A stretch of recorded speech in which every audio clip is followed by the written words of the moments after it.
Who's your emergency contact? Who should be notified in case of death? Welcome to the USP, where I spent the last 2+ decades of my life. You know, prior to being in Florence, I was not privy to all the politics that the Native Americans always involved in.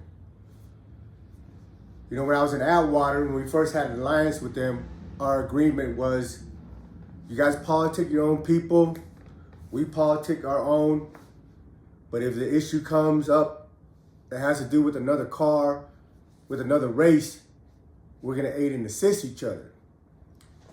But being in Florence, when I got there, I knew half of the natives over there, half of the bros over there that I've done time with in different places. So there was already a rapport and a relationship built with these individuals that I was there with. And also, we didn't really have an Asian Islander car in Florence. And after I came out of the shoe, there was only me, a Korean dude named Sonny, and 2 Paulies, Tonga dude, the homie out of Glendale, Scope, and the Sole dude, Simone, out of Kearns, named Buckshot. So it was only 4 of us on the yard. I mean, we are recognized as our own car, as an Asian Islander car, but at the same time, you know, we associate a lot with the natives. So in my block, I got real cool with the natives, because when I came out of the shoe, Dez and Jackson, you know, kicked their homies out of a cell so they can give it to me. And that was much appreciated.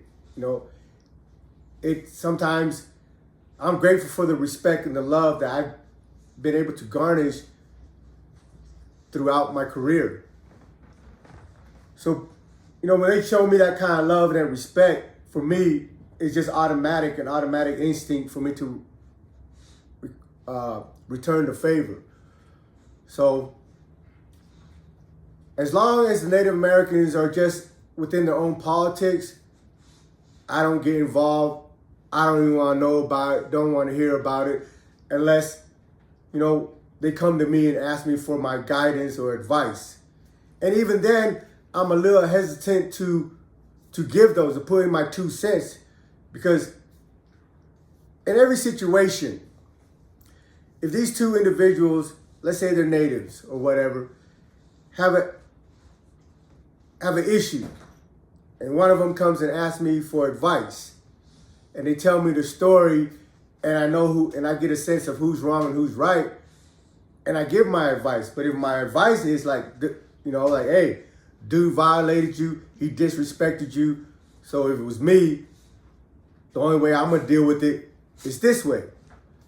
Now, that being said, if he goes and takes my advice, and let's say he butchers the native dude, well, if it comes back that the reason he did it was because he was advised by me, then the native dude in question that got, you know, the victim that got punished, he's got homeboys or whatever, and they might be like, man, Mesa caused that shit to happen, so they might feel some type of way and come and try to deal with me.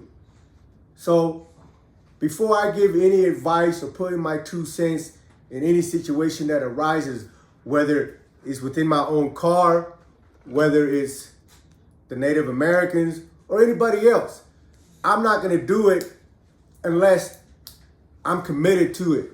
Because I know once I open my mouth, anything that I say can be repeated. And if it gets to the ear of somebody that doesn't like it and they want to make an issue with it, then that's what it is. So when I speak, when I put my 2 cents in, when I insert myself in a situation, my action, my voice is telling the people that I'm in it. So here's my 2 cents. However you feel about it, whether you agree or disagree, wherever it goes, wherever it leads, however it ends up, I am 100% involved. Because if I'm not 100%, if I'm not going to commit myself 100%, then I need to shut the fuck up. You know? So while I'm in Florence, I built a pretty good rapport with the Native Americans there. Like I said, I knew half of them prior to being in Florence, and the other half got a chance to know me, learn about my reputation, and during a few different incidents, they sought out my advice. On this particular incident was, with the Native Americans, for you to understand why they are the way they are in the penitentiary, we would have to go back to their res. There's a few tribes out here in America that's got money, that have oil on their res or been allowed to build casinos on their res. But for every Native American tribes that have those resources, there's so much more tribes that don't. Like one of the most underserved and deprived tribes are the Navajo Nation. They have a reservation coming from Arizona going through Utah all the way to Idaho. At first you might think, man, that's a lot of land. That's a lot of resources. But when you take a look at where they are, these lands are worthless. It's all dirt and rocks. Some of them still don't even have a sewer system, running water, roads to get to their spot. So a lot of these dudes that grow up in res like this, they grow up using, because their parents, their aunts, their uncles, and all the generations before them most likely were all alcoholics and drug addicts. So when they came along, they just picked up that habit along with them, and so goes the cycle that never ends. And most of these dudes that in the penitentiary come from that endless cycle of substance abuse, of alcoholism, of violence. So they find themselves in the penitentiary. But when you grow up with these type of habits, you can't switch them off. Even though the environment that you're in could be detrimental to your health, you're not really thinking about the repercussion. You're just thinking about the next high. Worry about the money later. And that eventually becomes a problem where you build up a debt, and now the people that you owe wants to get paid. And when somebody wants to get paid and you're not paying them fast enough, or you don't have the money to pay them, it can get real hairy real quick, real fast. So I'm in a unit, and Jackson and Dez, they're in-laws. I think Dez is married to Jackson's sister or something like that. I think they're from the Dakotas. I want to guess South Dakota, but I could be wrong. But they are from the Dakotas. So they come and tell me and say, hey, man, we got an issue with this Mexican dude. Now, this Mexican dude in particular, I forgot his name. They might have called him Solo. But he's the dude with the sack. He's feeding, the yard or whoever. He's got shit coming in. And the debt that they're in with him is from that spice, that synthetic weed, that K2. Some people call it Tucci. Some people call it Deuce, K2, spice. But it's all that synthetic medical shit that was invented by a dude by the initial of JWH or something like that. He was a scientist that came up with these chemicals that everybody in the penitentiary is sprung off now. So, of course, they've been owing him for a minute. And the dude Solo got to a point where he was just like, man, I'm tired of this shit. So when the words came out of his mouth, it was disrespectful. It was like, man, I'm tired of all you motherfuckers owing me money. I'll go head over to all you motherfuckers. You guys just line it up. So he's basically telling the natives that I'm not tripping. Fuck you guys. You guys owe me money. And if you guys want it, you guys can all come get fucked off. So the native took offense to that. So they come and tell me, hey, man, this dude, he's making an issue of it. He was disrespectful. We're going to go holler at him on the yard. But this dude Solo, when he came on the yard, like I said, when you're on the yard in Florence, in this particular moment, it's a Texas yard. That means the gangs on there are the Texas Syndicate, the Texas MA, and Norteños. Those are the three dominant Mexican gang in Florence. There's other dudes that come over there that are gang members from other gangs, but they're not allowed to claim their gang. They have to run what they call a Solano. Solano means solo, like you're on your own. You don't get involved in the politics. There's no TV tables that you can claim, no sales you can claim. All the Solanos' politics are overseen by the Texas Syndicate. You know, they dictate the Solano's politics. So this dude claimed himself to be a Solano. So the Native Americans were like, yeah, he don't run with nobody. We're gonna go holler at him. So it's after dinner, 6:30, 6 o'clock, they call yard move. So we go out there. I'm out there with all the bros, Native Americans. And I look, you know, when you come into the yard in Florence, you gotta walk up a ramp, then you come up from the top. When you come out, there's stairs to get down to the track. There's pull-up bars on the left.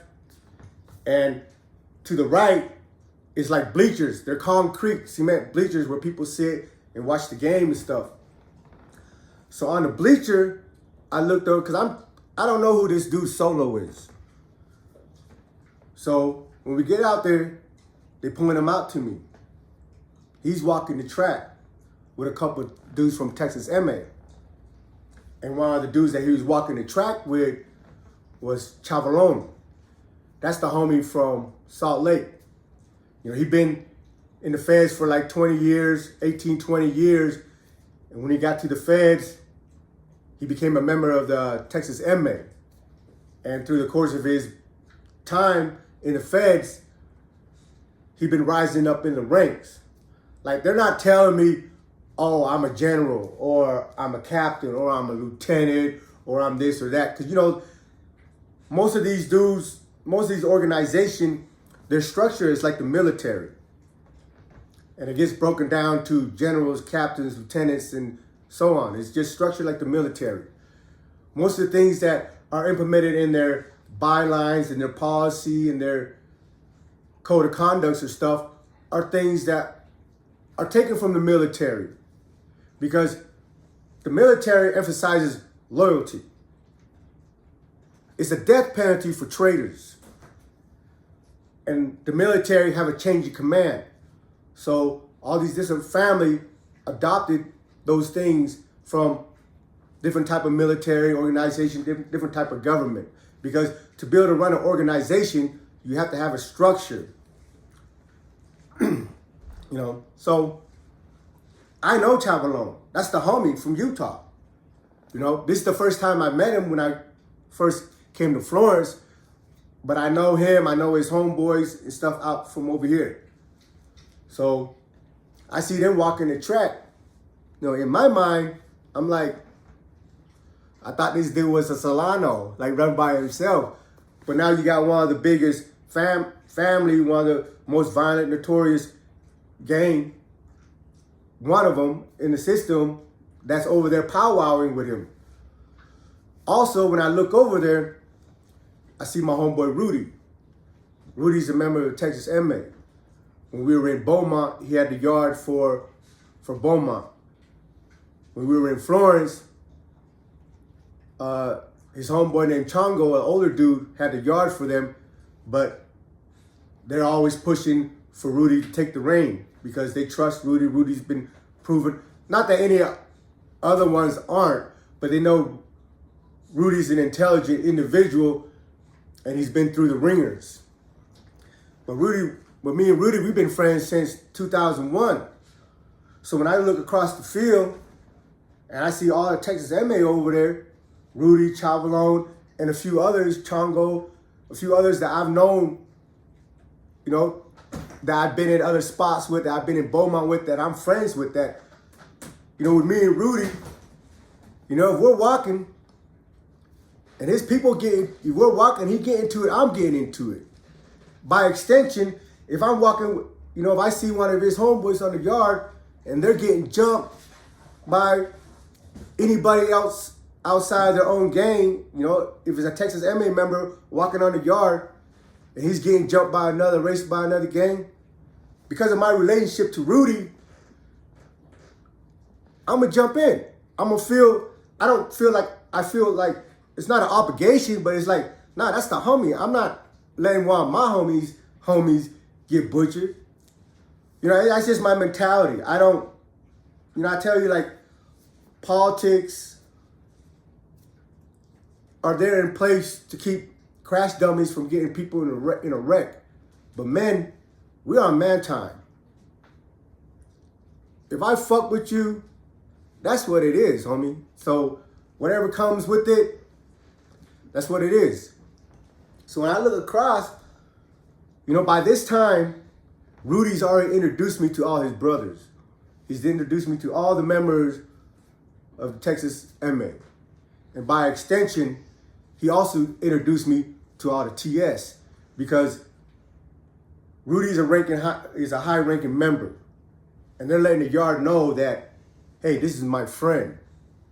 So any issue that I have, people's always gonna think, hey, Rudy might get involved because these dudes are good, these dudes are tight. But also just to let people know that, hey, this is, when Rudy takes me around to introduce me to his homeboy, to the TS, to the Norteños, they introduced me to all the Mexican gangs in Florence. By him taking me, because he's a respected individual and he's known on the yard with these other families, by him introducing me, he's letting them know that, hey, this dude's a good dude. This dude is a caliber of dude that me and my homies associate with.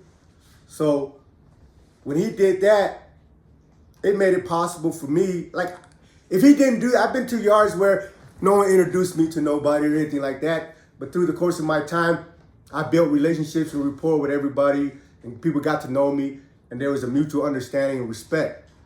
But when Rudy introduced me, it just cut, all the time that these other people that I've never met would spend to getting to know me before they can trust me.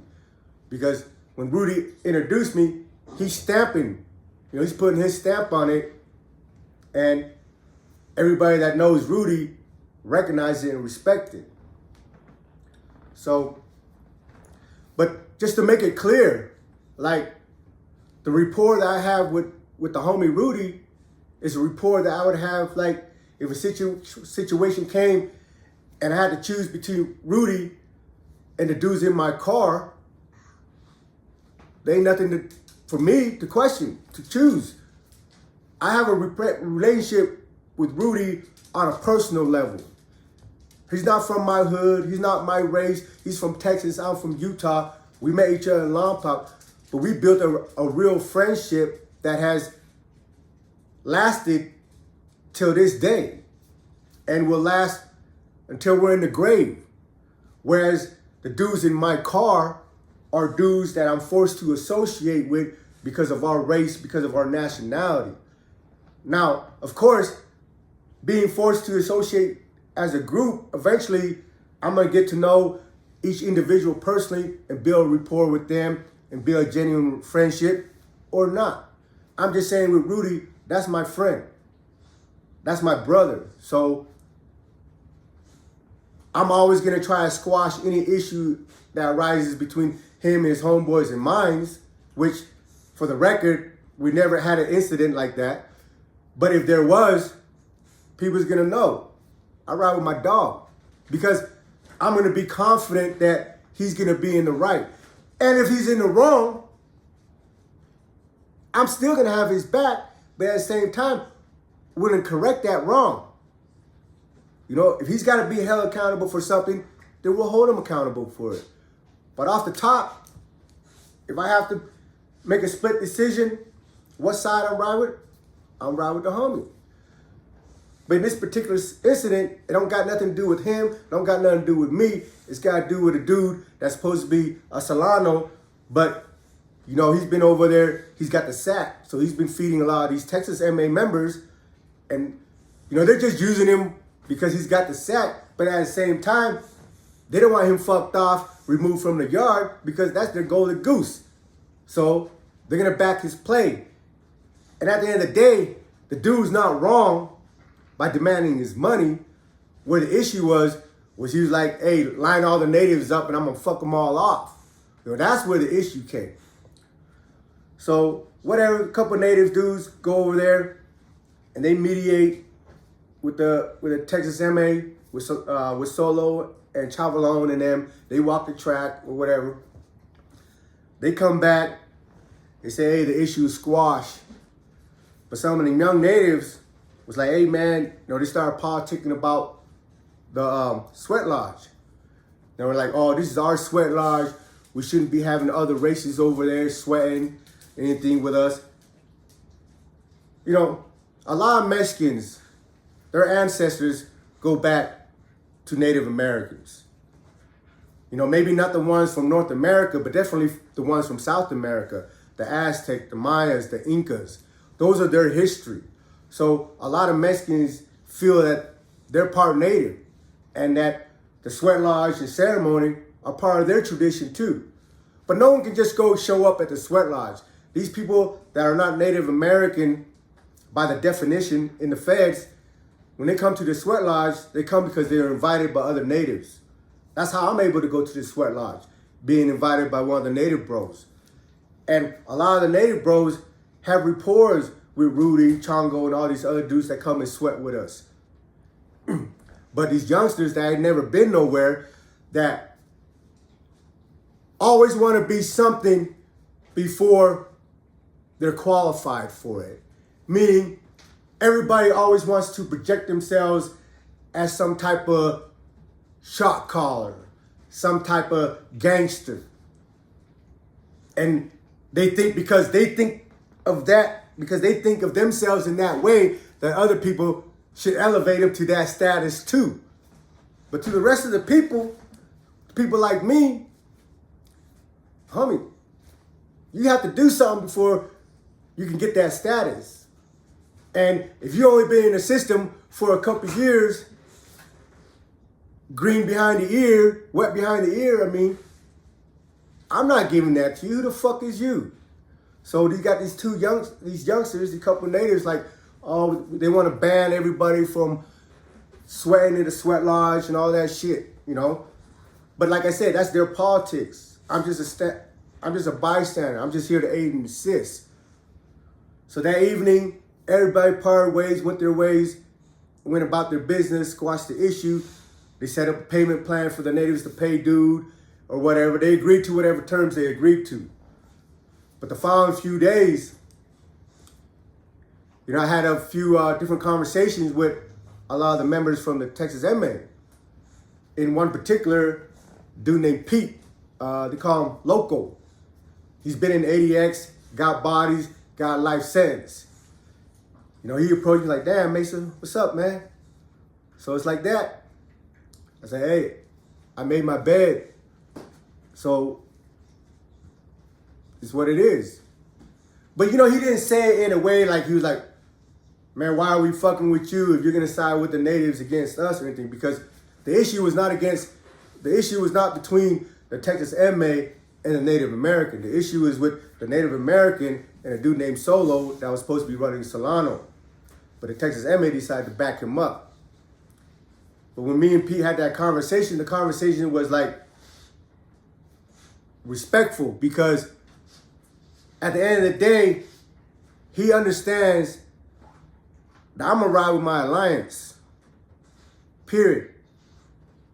You know, but Rudy in particular and couple and Chavalon, they don't have anything to do with any type of alliance. Those are my friends.